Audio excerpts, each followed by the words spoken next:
Ito pala ay isang example ng off-grid solar setup. Yan, off-grid. Simple at basic.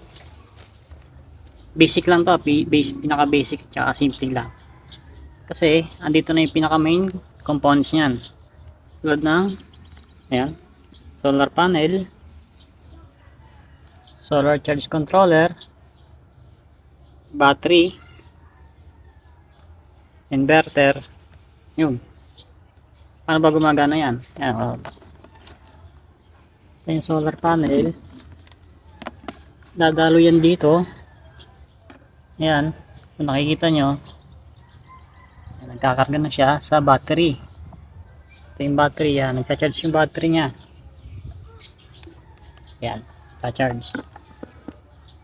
Tapos yung battery naman, pag ginamit mo na itong inverter, pwede mo na i-convert yung battery papunta sa 220 volts na pwede na paganahin ng electric fan, charger, TV, ganyan.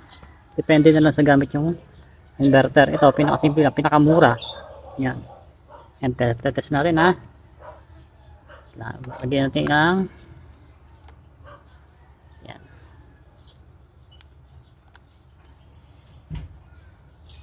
Pagkalagay natin, gagana na yan. Ayan, nakasaksak ito yung electric fan. Buksan natin.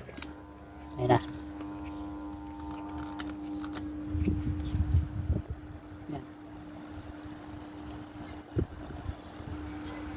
Siyempre, maliit lang yan. Hindi yan pang malaki yan. Hindi yan kaya nung washing machine kasi maliit lang itong battery natin at maliit lang din yung battery. Maliit lang yung inverter at maliit lang din yung battery natin. Ito kasi yung battery ng motor.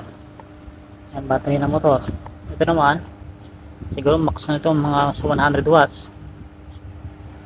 Mga TV, electric fan na siguro.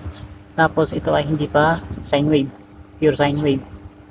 Kaya hindi siya dapat sa mga motorized load ng electric fan, pero pinapakita ko lang para example na gumagana.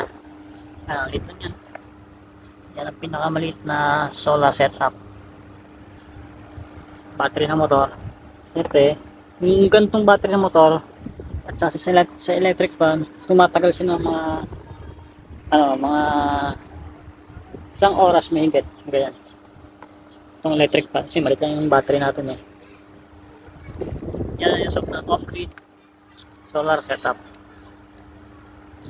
Maliit. Basic. Wala pa dito yung mga